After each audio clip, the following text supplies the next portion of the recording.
Quien le habla, su hermano y amigo Elvis de Jesús, le dice gracias por estar con nosotros en otra presentación más de lo que es este gran proyecto, su escuela bíblica online Descubriendo Tesoros.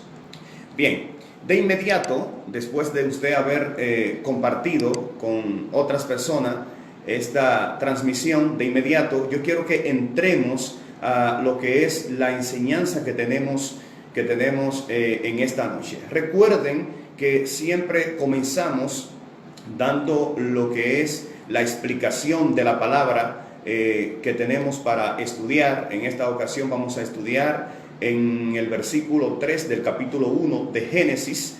Ya llevamos varios meses estudiando el capítulo 1, los primeros versículos de Génesis, y aún no hemos salido del versículo 3, Y recuerden que cuando iniciamos nosotros hablábamos acerca de la temática de cómo íbamos a desarrollar esta escuela bíblica online, y era principalmente palabra por palabra. Así es que en este momento hemos llegado a lo que es la palabra luz, que aparece en el versículo 3 del capítulo 1 del libro de Génesis, el primer libro de la Biblia, Así es que acompáñenme a Génesis capítulo 1, versículo 3.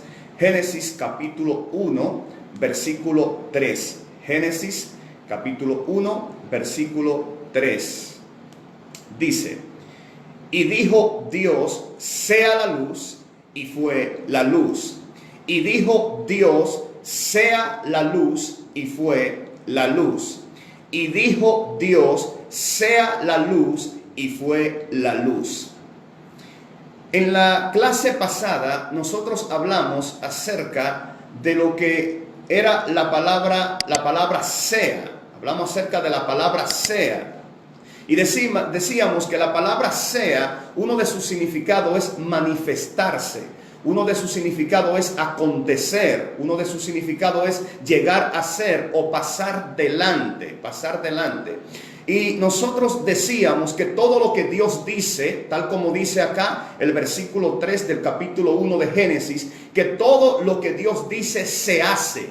Todo lo que Dios dice se hace. Todo lo que Dios dice se hace, siempre y cuando nosotros caminemos alineados a su palabra. Siempre y cuando nosotros caminemos alineados a su palabra. Usted recordará que en una de la administración nosotros hablábamos acerca de cuando lo que Dios dice se cumple y de cuando lo que Dios dice no se cumple. Cuando lo que Dios dice se cumple y cuando lo que Dios dice no se cumple. Nosotros veíamos en Génesis capítulo 21 versículo 1. Repito, Génesis capítulo 21 versículo 1. Donde dice: y visitó Dios a Sara como se lo había dicho. Y visitó Dios a Sara como se lo había dicho. Quiere decir que antes de Dios visitar a Sara en primer lugar había recibido una palabra de parte del Señor. Dice: y visitó Dios a Sara como se lo había dicho. Eso quiere decir que cuando tú tienes una palabra de parte del Señor, tienes que prepararte porque Dios te va a visitar. Dios te va a visitar conforme a su palabra. Pero no solamente se queda ahí, sino que la segunda parte de Génesis capítulo 21 dice: e hizo Dios con Sara como se lo había dicho, como se lo había hablado. Porque todo lo que Dios dice se cumple. Todo lo que Dios dice se cumple, siempre y cuando usted y yo hagamos la parte que nos corresponda. Repito, siempre y cuando usted y yo hagamos la parte que nos corresponda. Aquí vemos en Génesis capítulo 21 versículo 1 que dice que Dios visitó a Sara como se lo había dicho. O sea, Dios, repito, le había dado una palabra a Sara. Y conforme a esa palabra, Dios visitó a Sara. Pero también, conforme a esa palabra, Dios hizo con Sara. Es decir, Dios le había dicho a Sara que ella iba a tener un hijo. Y Dios cumplió esa palabra en Sara. Dios cumplió esa palabra en Sara y en Abraham. Ahí vemos cuando lo que Dios dice se cumple. Ahora, nosotros encontramos en el primer libro de Samuel, capítulo 2, versículo 30, que Dios le dice a Samuel, a Elí a través de Samuel: yo había dicho acerca de tu casa, que tu casa iba a permanecer delante de mí en cuanto al sacerdocio. Es decir, Dios dice: yo había dicho en cuanto a ti y en cuanto a tu casa, que tu ministerio iba a permanecer perpetuamente delante de mí. Pero ahora no acontecerá así, dice el Señor. Ahí vemos que lo que Dios había dicho acerca de Elí, por su comportamiento, por su conducta, por quebrantar los principios bíblicos, está torciendo lo que Dios había dicho. Es decir, cuando lo que Dios dice se cumple, va a depender de cuán nosotros andemos, caminemos alineados al propósito, a los principios de la palabra del Señor. Y muchas veces cuando lo que Dios dice no se cumple, es porque nosotros estamos desobedeciendo los principios de la palabra de Dios. En primera Samuel, primer libro de Samuel, dice, Dios le dice a Elí: por cuanto no me honraste. Por cuanto no me honraste. Es decir, Elí no valoró la palabra que Dios le había dado, no la respetó. Al contrario, puso a sus hijos por encima de los principios bíblicos, puso a sus hijos por encima de la palabra de Dios. Entonces, usted y yo tenemos que entender que no basta con tener una palabra profética. No basta con tener una palabra profética. Hay muchas personas que se confían mucho cuando tienen una palabra de parte del Señor. Es decir, hay personas que dicen: Dios me dio una palabra hace 5 años, Dios me dio una palabra hace 10 años. Pero ¿sabes qué? Eso es simplemente eso, una palabra profética. Tienes una palabra, una promesa de parte del Señor. Ahora tiene que provocar que esa palabra profética, que esa palabra que Dios te ha dado, que esa profecía que Dios te ha dado, se convierta en una realidad en tu vida, se concretice en tu vida. Entonces, ¿cuál es el problema que tenemos hoy en día? Que hay montones de gente, hay muchas gente que tienen palabra profética de parte del Señor, que tienen promesa de parte del Señor, pero eso solamente se queda en promesa, solamente se queda en palabra profética. ¿Por qué? Porque son personas que lamentablemente no valoran la palabra que Dios le ha dado. Son personas que no caminan de acuerdo a los principios bíblicos. Es decir, no provocan la materialización de esa palabra en su vida. Y una cosa es una promesa, una cosa es una palabra profética en tu vida, y otra cosa muy diferente es la materialización o el cumplimiento de esa palabra profética en tu vida. En Génesis capítulo 1 versículo 3, nosotros encontramos que Dios dijo: sea la luz, y fue la luz. O sea, lo primero que Dios dice que sea, que se manifieste, fue la luz. Cuando Él comienza, ¿verdad?, lo que es el proceso de creación, lo primero que Dios ordena que se manifieste, que se manifieste, es la luz. Ahora, escuche bien esto, y en esta parte acerca de descubriendo la esencia de la palabra luz. La palabra luz viene de la palabra hebrea or. Repito, la palabra luz viene de la palabra hebrea or, O-R. Vamos a repetir eso. La palabra luz viene de la palabra hebrea or. Y la palabra or significa ser luz. La palabra or significa ser luz. También la palabra luz o or significa rayar, significa despuntar. También or significa brillo, significa iluminación. Pero también or significa luz, resplandor, lumbrera, pero también significa sol. Es decir, que or tiene diferentes significados. Diferentes significados. Ahora, la pregunta que muchas personas nos formulamos es la siguiente. La pregunta que los estudiosos y que la mayoría de personas nos hacemos es la siguiente. ¿Cómo es posible que en el primer día de la creación Dios dice sea la luz, cuando es en el versículo 14 al versículo 19, en el cuarto día de la creación, que la Biblia dice que Dios creó las dos grandes lumbreras? Es decir, que Dios creó el sol y Dios creó la luna y creó las estrellas. Entonces, ¿cómo es posible que si en el versículo 3 del capítulo 1 de Génesis Dios dice que sea la luz, entonces encontramos que en el versículo 14 del mismo capítulo 1 de Génesis es donde Dios al cuarto día está creando el sol y está creando la luna?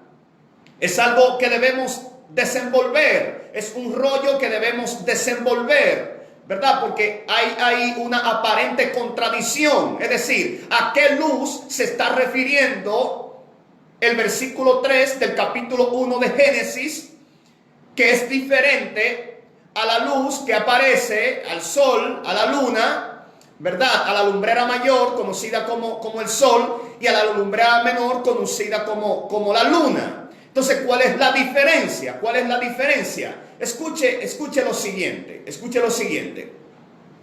Para poder entender la luz de la cual se está hablando en el versículo 3, es importante repasar la clase del lunes pasado. Es importante echarle un vistazo, porque ahí nosotros hablamos acerca de la palabra hayat. Y la palabra hayat, que es lo que nosotros conocemos como sea, es decir, cuando Dios dice sea la luz. Y la palabra hayat ahí es manifiéstate, manifestarse, es decir, llegar a ser, acontecer. O sea, la luz que aparece en el versículo 3 del capítulo 1 de Génesis no es una luz que fue creada. Atienda acá, no es una luz que fue creada. Recuerden que la palabra para crear es la palabra barak. Y la palabra barak significa crear algo que no había existido antes.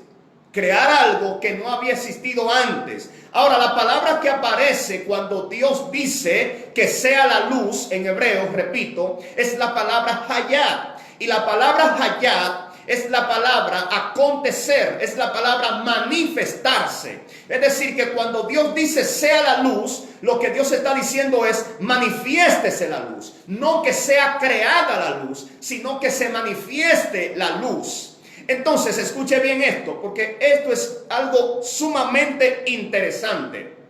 Los rabinos, los sabios, dicen que la palabra ahí, or, tiene una connotación muy fuerte con la palabra aramea, neorá. Con la palabra aramea, neorá, con H intercalada, neorá. Y neorá en arameo, que significa luz, pero también significa la luz del sin límite. La luz del sin límite. Es decir, que esa luz que está siendo manifestada no es nada menos que la luz del Mesías.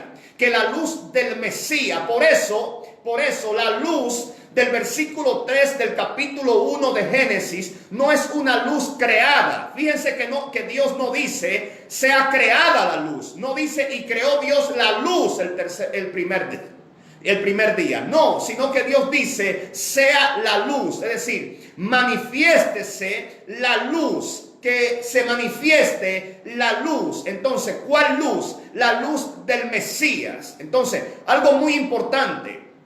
Filón de Alejandría, un gran filósofo judío, dijo lo siguiente, la luz que aparece en Génesis capítulo 1, versículo 3, no es una luz creada, sino que es la luz a través de la cual todas las cosas que existen hoy en día fue creada. Es decir, esa luz que aparece en Génesis capítulo 1, versículo 3, es la causa de todo lo que fue creado más adelante. De todo lo que fue creado más adelante. Eso es muy interesante que nosotros podamos entender esto. ¿Por qué? Nosotros encontramos que en el libro de Daniel, capítulo 2, versículo 2, Daniel dice que él conoce lo que está en tiniebla, que él conoce lo que está en tiniebla y con él mora la luz. Él conoce lo que está en tiniebla y con él mora la luz. Pero no solamente eso, sino que si nosotros nos vamos al libro de Juan, capítulo 1, versículo 1 al 5, dice, en el principio era el verbo. Atienda acá, por favor. En el principio era el verbo. La palabra verbo del griego logos. En el principio era el verbo, la palabra. En el principio era la palabra. Y la palabra era con Dios. La palabra era con Dios. Y la palabra era Dios. Es decir, refiriéndose a Yeshua, refiriéndose a Jesús. En el principio era el verbo, era la palabra. Y la palabra era con Dios. Y la palabra estaba con Dios. Es decir, Yeshua estaba con Dios. Este era en el principio con Dios. En el Génesis, en el principio con Dios.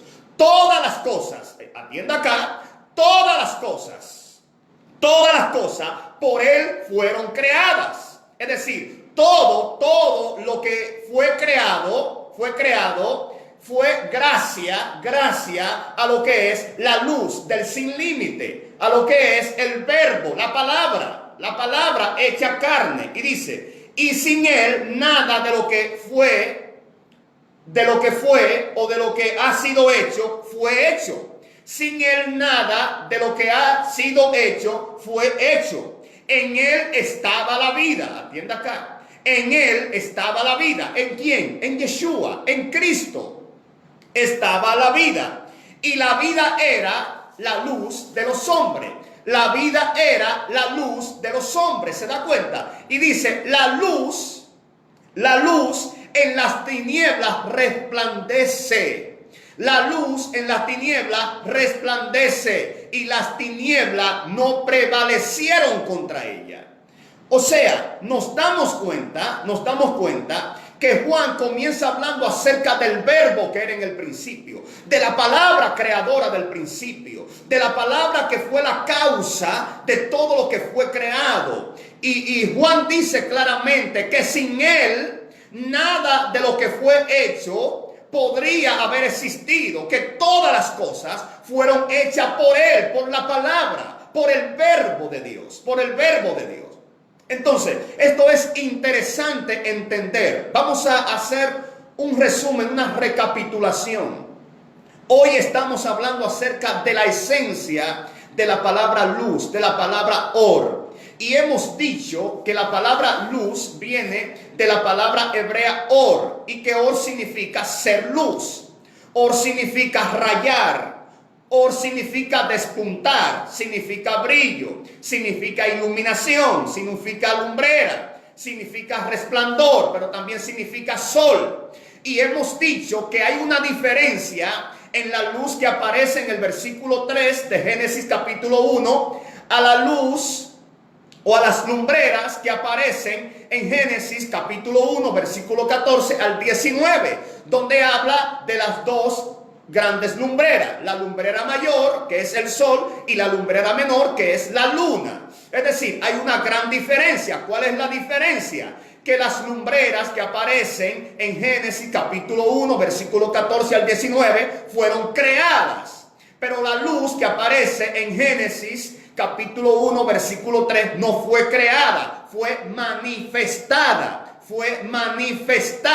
Es decir, es la luz del Mesías, la luz del Todopoderoso, la luz a partir del cual fueron creadas todas las cosas. Porque por Él, dice Pablo, de Él y para Él fueron creadas todas las cosas. Entonces, esto es importante que usted y yo podamos establecer diferencia en este momento. Es decir, la luz del capítulo 1 de Génesis, versículo 3, y del versículo 14 al 19 son totalmente diferentes. La del capítulo 1, versículo 14 al 19 fueron creadas. A diferencia, la del versículo 3 no fue creada. No fue creada, fue manifestada. Fue manifestada. Colosenses capítulo 1 versículo 15 dice que Jesús es la imagen del Dios invisible. Que Jesús es la imagen del Dios invisible. ¿Y qué dice? El primogénito. Atienda acá, por favor. El primogénito de toda la creación. Yo quiero que usted entienda lo que Dios va a ministrar en esta hora. Ponga aquí todo su corazón. Ponga aquí toda su atención. Oiga lo que dice Pablo en Colosenses capítulo 1 versículo 15. Dice, Él es la imagen del Dios que no se puede ver, del Dios invisible. Y dice, el primogénito de toda la creación. Entonces, ¿qué sucede? ¿Qué sucede? Corrientes heréticas en el tiempo de Pablo enseñaban que Cristo había sido creado. Y que si Cristo había sido creado, de que si tenía un principio, entonces no podía ser Dios. No podía ser Dios. Entonces escuche bien esto. Basado en ese versículo, hoy en día hay muchas personas que están erradas. ¿Por qué? Porque hay personas que dicen, bueno, en Colosenses capítulo 1 versículo 15, Pablo dice que Cristo es la imagen del Dios invisible, el primogénito de la creación. Entonces, si es el primogénito, y la palabra primogénito es primero, quiere decir que Cristo es el primero de la creación de Dios. Es decir, que Cristo fue creado. Que Cristo fue creado. Entonces, atienda acá, por favor. Entonces, cuando nosotros nos vamos, tanto al griego como al hebreo, nosotros buscamos la palabra primogénito. Si nos quedamos simplemente con el término primogénito buscando en un diccionario español, te va a decir eso. Te va a decir que primogénito es primero, que es el primado, que es el primero en nacer. Pero cuando nosotros nos vamos, por ejemplo, al griego y nos vamos al hebreo, vamos a encontrar palabras que nos van a aportar una luz sumamente poderosa. Por ejemplo, la palabra primogénito en griego tiene dos palabras, y las dos palabras tienen dos significados totalmente diferentes. Una de ellas significa primero en nacer, significa primero en ser creado. Primero en nacer. Escuche, primero en nacer, primero en ser creado. Ahora, la palabra que Pablo utiliza cuando dice que Cristo es el primogénito de toda la creación, no es la palabra griega para primero en nacer y primero en ser creado. Es la palabra griega prototokos. La palabra griega prototokos. Y la palabra griega prototokos quiere decir aquel que tiene, escuche bien, la primacía, el principado, aquel que es la fuente de todas las cosas. Es decir, cuando Pablo dice que Él es el primogénito de la creación, lo que está diciendo es que Cristo es el principal, que Cristo es la fuente de donde sale toda la creación. No está diciendo que Él es el primero en ser creado. No. Pablo está diciendo que todo lo que es creado sale de Él, porque Él es la fuente de toda la creación. Él es el prototokos, es decir, Él es la fuente de donde sale todo lo que es creado. Por eso la Biblia dice, Juan dice claramente que todas las cosas por Él fueron hechas, que todas las cosas por Él fueron creadas. Es decir, cuando Pablo habla en Colosenses capítulo 1, versículo 15 y 16, no se está refiriendo a que Cristo fue el primero en ser creado. Se está refiriendo que Cristo era la fuente de toda la creación. Aleluya. Es lo mismo en hebreo, la palabra Bejor. La palabra Bejor también significa ser la fuente, de donde emana algo, de donde sale algo. Es decir, todo lo que usted puede ver hoy fue creado por la palabra, fue creado por el Verbo de Dios. ¿Y quién es el Verbo de Dios? Jesucristo es el Verbo de Dios. Es la palabra hecha carne. Interesante, interesante. Entonces, escuche bien, escuche bien. Por ejemplo, vamos a dar a entender un poquito más acerca del primado, del primero de toda la creación.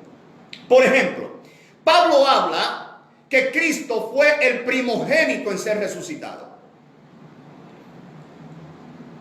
Oiga esto, Pablo dice que Cristo fue el primogénito de la resurrección.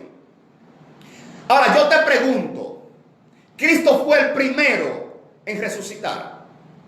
¿Fue Cristo el primero en resucitar? No. Si usted se va al Antiguo Testamento, muchos resucitaron primero que él.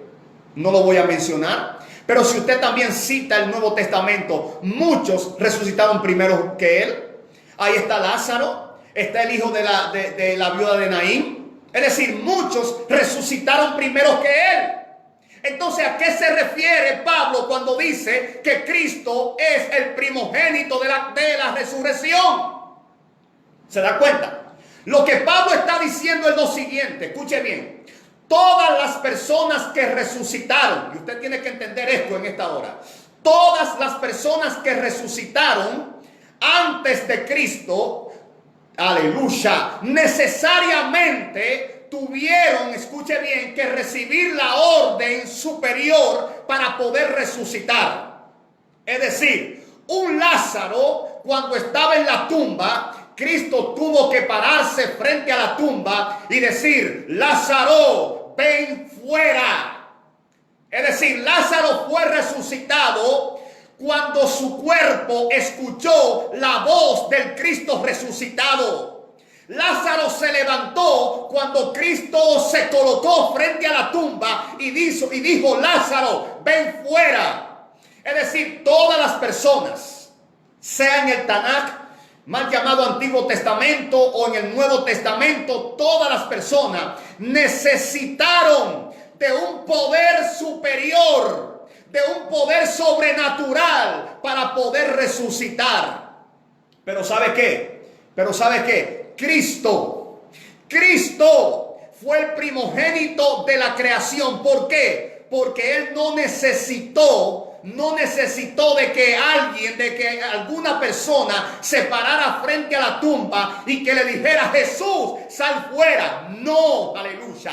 Cristo dijo: yo pongo mi vida y la vuelvo a tomar. Yo pongo mi vida y la vuelvo a tomar, a tal grado que al tercer día la tumba no lo pudo retener. Es decir, Él es la fuente de la resurrección. Él es la fuente de la resurrección. Por eso es que en una ocasión, cuando Marta está llorando a Lázaro, aleluya, que Cristo llega, Marta le dice: Señor, si tú hubieras estado aquí, mi hermano no hubiera muerto. Y Jesús le dice: Marta, tu hermano resucitará. Y Marta le dice: sí, yo sé que él va a resucitar en la resurrección de los días postreros.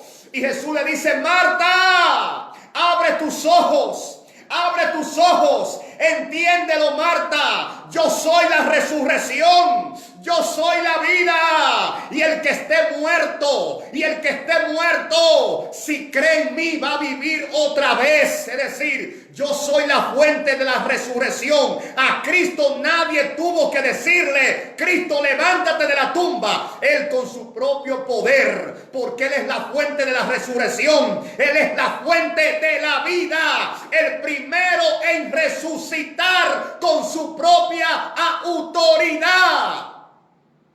Por eso es que hay personas en este momento, no sé cuál es la tumba en la cual te encuentras. No sé cuál es la oscuridad que rodea tu vida, pero la luz de Cristo, la luz del sin límite, la luz de Cristo viene para imperar en tu oscuridad. Aleluya. La Biblia dice que las tinieblas no pueden prevalecer delante de la luz. Escucha bien, no hay tinieblas de enfermedad que puedas prevalecer ante la luz de la palabra de sanidad que hay sobre tu vida. Hay personas que en este momento me están escuchando, que sienten como si fuera una densa tiniebla aleluya, encima de ellos. Siente como una densa oscuridad. Siente como la enfermedad arropa tu vida. Siente como el dolor arropa tu vida. Siente como la situación arropa tu vida. Siente como todo el infierno se ha levantado en contra tuya. Siente el panorama negativo. Siente como una nube densa, pesada encima de ti. El Señor te dice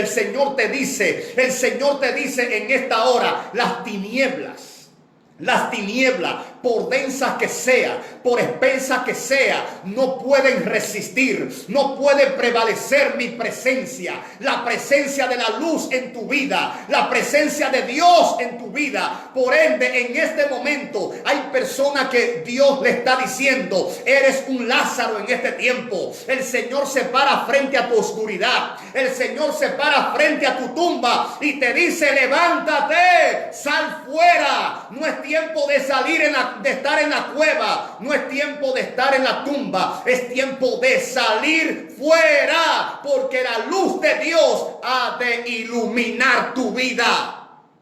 Aleluya.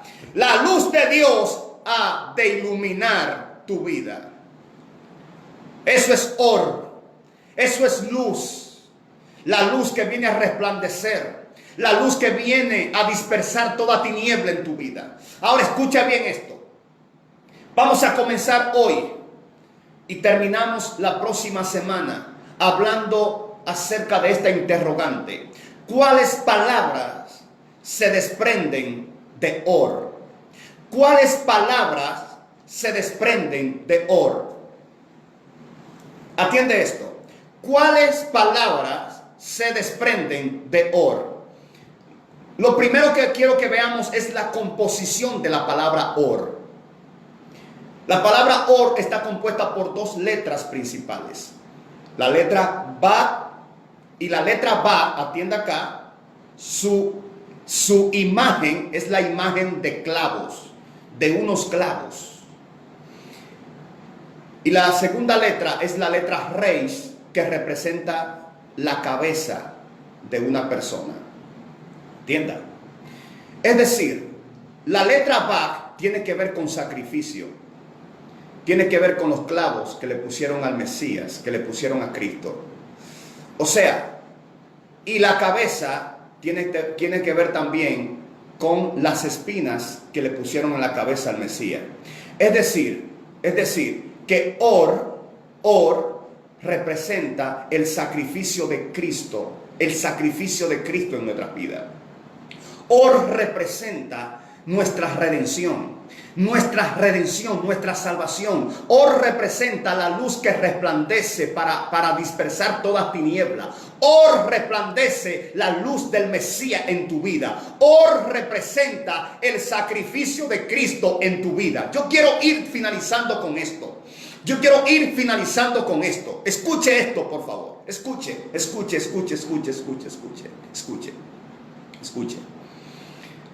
Cristo tuvo que morir para que nosotros tengamos vida. Eso dice la palabra.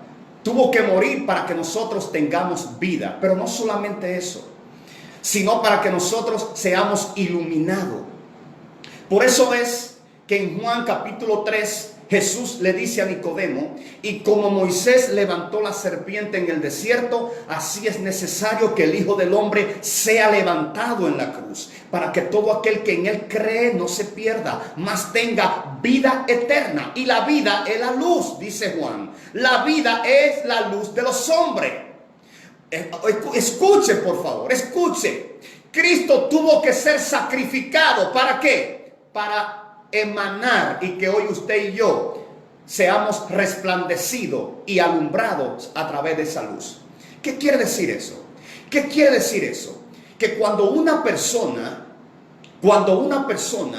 Dios lo tiene en este mundo para alumbrar, para ser una lumbrera, tú tienes que saber que para tú poder alumbrar, eso lleva un costo. Eso lleva un costo. Cuando para un velón poder alumbrar, la mecha tiene que encenderse. Y cuando se enciende la mecha, el bloque de la vela comienza a gastarse, comienza a desaparecer, comienza a perderse. ¿Qué te dice el Señor en esta hora? Hay cosas en tu vida que tienen que desaparecer. Sí, para que la luz de Cristo resplandezca en ti. Hay cosas en ti que tienen que desaparecer. El Señor le está hablando a más de uno. Le está hablando a más de una en este momento. El Señor te dice, hay cosas en ti que tienen que desaparecer. Hay cosas en ti que tienen que desaparecer. Pero ¿cuándo y dónde van a desaparecer? Van a desaparecer cuando tú seas expuesto a la luz de la presencia de Dios. Aleluya. Oh, Bisolea, escucha bien. Isaías, el profeta Isaías, fue expuesto a la luz, a la presencia de Dios. Isaías capítulo 6. Y cuando Isaías vio la gloria, Isaías dijo, ¡ay de mí! Que tengo labios inmundos, tengo la shonjara en mi boca, y que han visto mis ojos, aleluya, al Señor. Es decir, cuando tú te topas con la gloria, cuando tú te topas con la presencia del Señor, cuando tú te topas con la luz de Dios, lo que está allá abajo en la superficie, todo lo que está allá abajo que no sale, que no sube, va a subir, se va a manifestar. Todas las malas costumbres, todos los malos hábitos, ese carácter negativo va a salir a la superficie. Pero ¿sabe para qué Dios lo manifiesta? No lo manifiesta simplemente para dejarlo. Dios lo manifiesta, ¿para qué? Para reducirlo a ceniza, para quebrantarlo en tu vida. Entonces tienes que saber esto, para poder ser luz en este tiempo. Para poder ser luz en este tiempo, tienes que saber que tú eres como una vela. Tienes que saber que tú eres como un velón. Te van a prender la mecha. Te van a prender la mecha. La mecha va a comenzar a emitir su luz. Va a comenzar a arder. Pero ¿sabe qué? Tu bloque de vela, tu bloque se va a desgastar, se va a ir perdiendo. Y el Señor te dice, si quieres en este tiempo, aleluya, si quieres en este tiempo ser una lumbrera, si quieres en este tiempo resplandecer, tienes que saber que algo tiene que menguar en ti. Tienes que saber que algo se va a morir en ti. Tienes que saber que algo va a desaparecer en ti. Juan dijo, es necesario que Él crezca, pero que yo mengüe. Es necesario que Él crezca, pero que yo mengüe. En otra palabra, más de Cristo significa más de Elvis. Más de Cristo significa menos de ti. Más de Cristo significa menos de Elvis. Más de Cristo significa que va a haber menos de ti. Aleluya. Y yo no sé cuántos y cuántas están proclamando ahí a través de esta transmisión, Señor, menos de mí, más de ti. Menos de mí, más de ti. Menos de mí y más de ti. Para que la luz de Cristo brille en tu vida, algo va a ser gastado en ti. Se va a gastar el bloque. Se va a gastar el bloque, pero la vela va a ser encendida en tu vida. La vela va a ser encendida en tu vida. Y quiero terminar con esto. Se cuenta de una historia muy especial. De verdad, cuando yo escuché esta historia, transformó mi vida. De una conversación que sostenía un sabio con un embajador. Y cuando el sabio está conversando con el embajador, el sabio le presenta una vela. Y el sabio le dice, el alma que Dios ha puesto en el hombre es como la mecha de esta vela, le dice el sabio. De la única manera que esta vela puede cumplir su función es si su mecha es encendida, porque la mecha fue creada para alumbrar. La mecha fue creada para emitir luz. Entonces dice el sabio, lo mismo pasa con el hombre, con el ser humano. De la única forma que el ser humano puede cumplir su función en esta tierra es si la mecha es encendida por el Ruach, por el Espíritu Santo. Es si la pasión en ti es encendida. Por eso es que hay personas que están sentados en una banca, mientras que otros están conquistando y están prendidos en Dios. ¿Por qué? Porque tienen pasión, son personas apasionadas. La pasión de Dios arde dentro de ellos. Entonces el sabio le dice, es de la única forma que usted puede cumplir con su propósito, si la pasión en ti es encendida. Y el sabio le dice, al igual que la vela, si la vela, la mecha no se enciende, la vela no cumple con su función. ¿Cuál es el problema? Que hay muchas personas que lamentablemente hoy en día no estamos cumpliendo con nuestra función. Y el Señor te dice, fuiste enviado a esta tierra con una asignación. Fuiste enviada a esta tierra con una misión específica. La pregunta es la siguiente: ¿estás cumpliendo con esa función, con esa asignación? ¿Sabes qué? Termina la historia y el sabio le dice al embajador, mi función en este mundo es encender velas. El embajador, con un tono irónico y burlónico, le dice al sabio, ¿usted cree que ha encendido mi vela? Y el sabio le dice, yo te di el fósforo. Yo te di el fósforo. De ti depende encender tu vela o dejarla apagada. Aleluya. Yo te di el fósforo. De ti depende encender tu vela o dejarla apagada. La moraleja es la siguiente: enciende tu vela y pásale el fósforo a otra persona. Enciende tu vela y pásale el fósforo a otra persona. Ahora, ¿sabes qué? De ti depende si tu vela va a ser encendida o va a continuar apagada. El Señor te ha hablado hoy en día y te ha dicho que su propósito es que su luz, que la luz que Dios ha puesto en ti, sobrepase sobre toda tiniebla de enfermedad. Es decir, la enfermedad no puede paralizar tu luz. La enfermedad no puede paralizar ni callar tu cántico. La enfermedad no puede cerrar tu boca para que tú dejes de alabar a Dios. La enfermedad no puede cerrar tus labios para que tú dejes de reconocer las maravillas de Dios.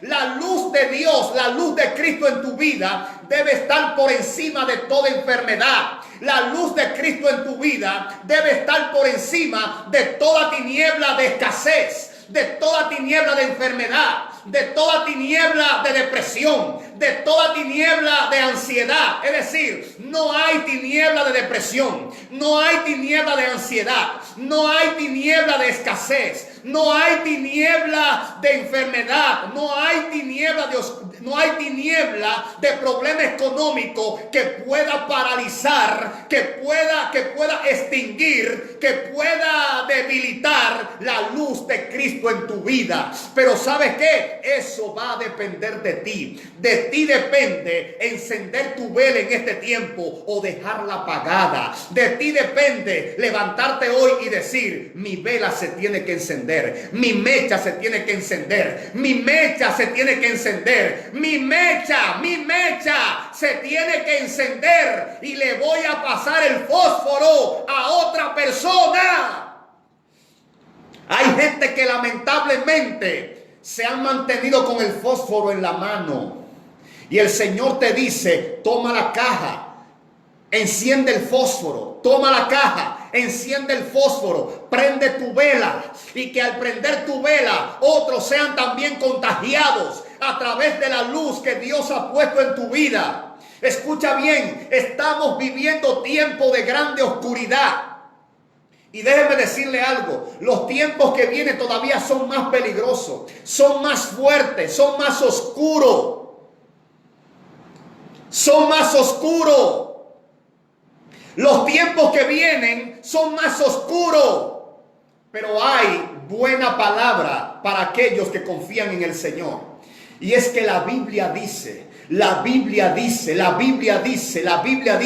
en el libro de Isaías, acontecerá, aleluya, acontecerá que la luz va a resplandecer sobre ti. Y Zacarías dice que aquellos, los que tienen el nombre y temen al nombre del Señor, nacerá el sol de justicia y en sus alas traerá salvación. O sea, escuche bien, mientras allá afuera hay tiniebla, mientras allá afuera hoy hay oscuridad, mientras allá afuera hay temor, mientras allá afuera hay lloro, hay luto, hay depresión, hay ansiedad, escuche bien, aunque acá adentro nosotros seamos influenciados, porque no vamos a estar exentos. Por encima de cualquier circunstancia y situación, la luz de Cristo tiene que imperar, tiene que sobrepasar y tiene que debilitar toda tiniebla, toda obra del mar, toda obra de las tinieblas. Y lo que va a imperar en ti no es lo que dice las tinieblas, no es lo que dice el diablo, no es el diagnóstico de las tinieblas. Lo que va a imperar y va a permanecer en ti es la luz de Cristo resplandeciendo en este tiempo de oscuridad. Aleluya. Es decir, acá dentro, en la iglesia, en el organismo vivo de Dios. Aleluya. Lo que hay es un poder, un movimiento de gloria cada vez más excelente, más fuerte para este tiempo. Pero ¿de quién va a depender? ¿Va a depender de Dios solamente? No, va a depender de ti. Dios te dio el fósforo, Dios te dio su palabra. Ahora de ti depende dejar la vela apagada o encenderla en este tiempo. Enciende tu vela, proclama: llegó el tiempo de alumbrar, llegó el tiempo donde mi ministerio va a llegar al máximo, llegó el tiempo donde la luz de Dios en mi vida va a salir y va a resplandecer. Así es que fuera toda tiniebla de oscuridad, fuera toda tiniebla de depresión, fuera toda tiniebla de ansiedad, fuera toda tiniebla que viene para querer debilitar la luz de Dios en mi vida. Los que miran a Dios no son avergonzados, al contrario, sus rostros son alumbrados con la gloria de Dios en este tiempo. No te prepare para recibir el cantazo de las tinieblas, no te prepare para vivir una vida de oscuridad y amargura. Prepárate para vivir tus mejores tiempos. Aunque vengan tiempos difíciles, prepárate para vivir tus mejores tiempos. Tiempo de búsqueda en Dios, tiempo de búsqueda en Dios, tiempo de acercamiento a Dios. Mucha gente están haciendo lo contrario. La Biblia dice que el que sea injusto, que siga practicando la injusticia, pero el que sea santo, que se siga apartando más. La palabra santo es la palabra kadosh, que significa apartado de algo y para algo. Es decir, en este tiempo proclama: yo he sido apartado del mundo para servir a Dios, para conectarme con Dios. A pesar de las circunstancias, este es el tiempo donde voy a vivir mejor conectado con la presencia del Señor, con la luz de Dios en este tiempo. En este momento proclamo el shalom de Dios sobre tu vida. Y no estoy hablando por hablar. Proclamo el shalom de Dios sobre tu vida. Escucha bien, hombre que me esté escuchando, mujer que me esté escuchando, hombre que me esté escuchando, mujer que me esté escuchando. Tus mejores tiempos no han pasado. No te prepare para seguir viviendo una vida de depresión. No te prepare para seguir con la cabeza hacia abajo. No te prepare para vivir con tus ojos llenos de lágrimas. ¿Por qué? Por ver la situación tan fuerte. Prepárate para la victoria que viene sobre tu vida. Prepárate para vivir tus mejores tiempos en Dios, conectado a la presencia del Señor, a pesar de las circunstancias. Porque el shalom de Dios se cumple sobre tu vida. En este momento,